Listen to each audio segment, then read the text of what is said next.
Hey everybody, Kevin here at Brown's Homestead Harvest House. I'm down in Butcher Block right now.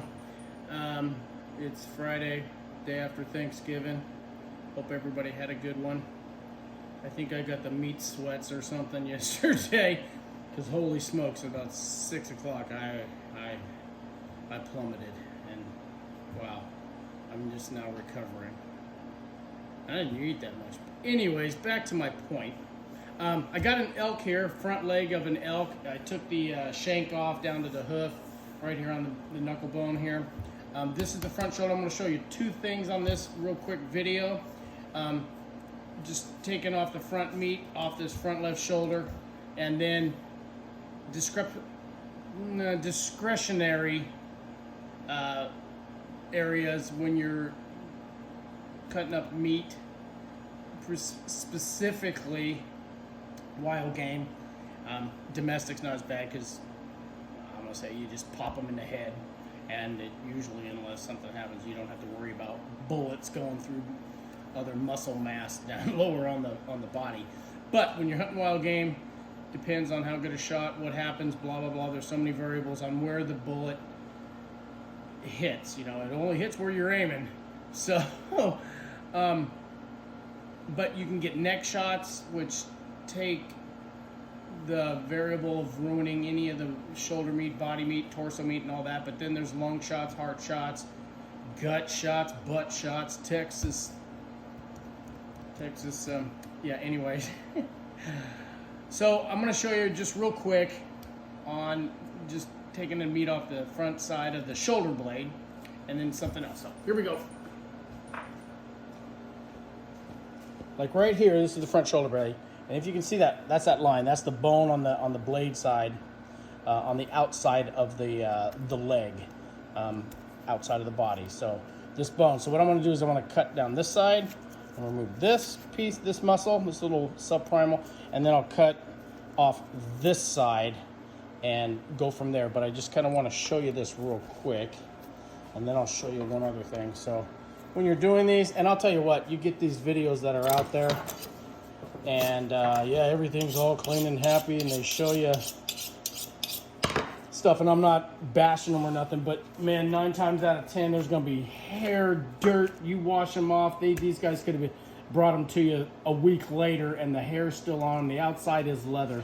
So if you can see this right here, I'm gonna cut down this side of the bone. I wish I had a little right here, and you just go right down one side of the bone and you go down the other side of the blade. Okay, hopefully you guys can see that. Okay, so there's the bone, blade, right in the middle of the shoulder blade, the riser. And then just peel it off, right like that. You'll come to the edge of the blade, just right down it. Boom. And you'll start to remove the meat from that side. This side, same way. Make sure you always try to have the sharpest blades you can. And hopefully you guys can see that. See, I'm pulling it off the sides. Going up, right on the knee, straight out. There's that side of the blade.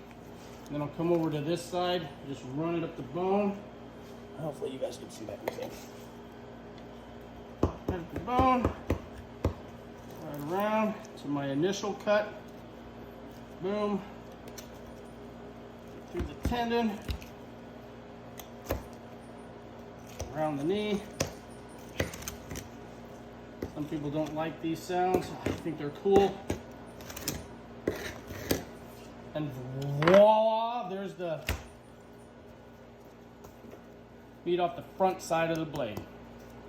Okay, the other side, I'll do this on another video, but right now I want to make this short. So, and then I'll break these down. This is just burger.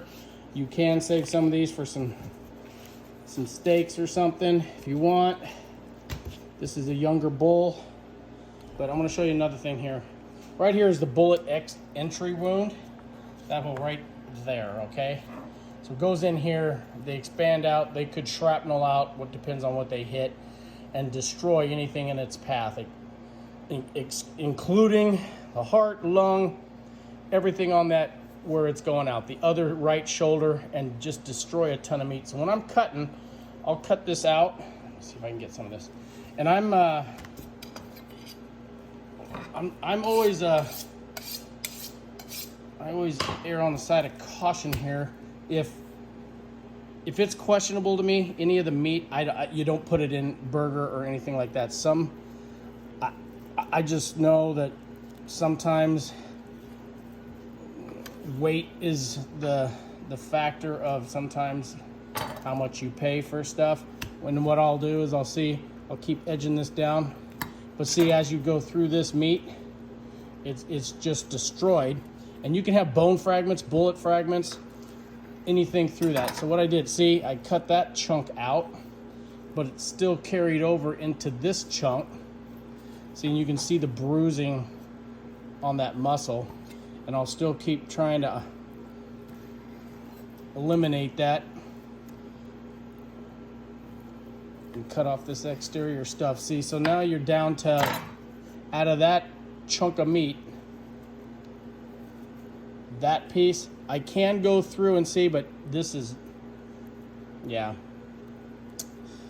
pretty beat up. I might trim off a little bit in here, and on this, but you don't want to put something in your burger or anything and have someone that you invite over, or even you take a bad bite, and then that's the last bite of wild game you'll ever have. So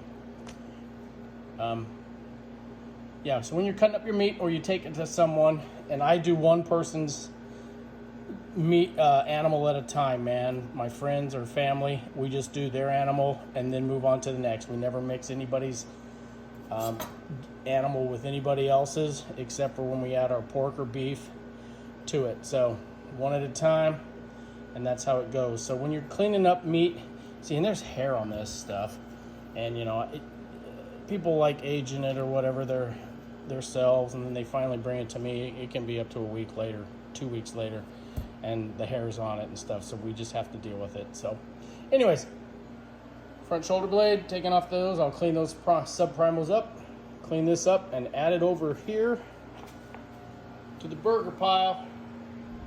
And we got some elk burger we're going to be grinding today from another family member, client. And we'll go from there. Hey, thanks for tuning in.